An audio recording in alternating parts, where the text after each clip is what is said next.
Okay. God is good. கர்த்தர் நல்லவர். இந்த இரவு நீங்கள் தூங்க போவதற்கு முன்பாக இந்த நல்ல வார்த்தைகளை தியானம் செய்யுங்க. வேதம் சொல்லுகிறது, அன்றியும் அவருடைய தீர்மானத்தின்படி அழைக்கப்பட்டவர்களாய் தேவனிடத்தில் அன்பு கூறுகிறவர்களுக்கு சகலமும் நன்மைக்கு எதுவாய் நடக்கும். ரொம்ப 8:28 வாசிக்கிறோம். இந்த நாளில் நிறைய காரியங்கள் உங்களுக்கு சாதகமாக இல்லாமல் இருந்திருக்கலாம். ஆனால் ஒரு விஷயத்தை ஞாபகம் வைத்துக் கொள்ளுங்க, அவருடைய தீர்மானத்தின்படி நாம் அழைக்கப்பட்டிருக்கிறபடினால நம்ம வாழ்க்கையில் சகலமும் தீமை கூட நல்லதாக தான் நடக்கும், நல்லதாக தான் முடியும்.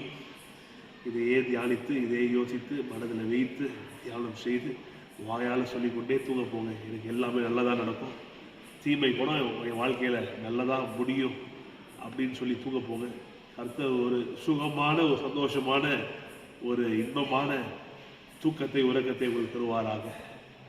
May you have heavenly dreams, heavenly visitations in Jesus' name, and have a good night's sleep in Jesus' name. Good night. God bless you.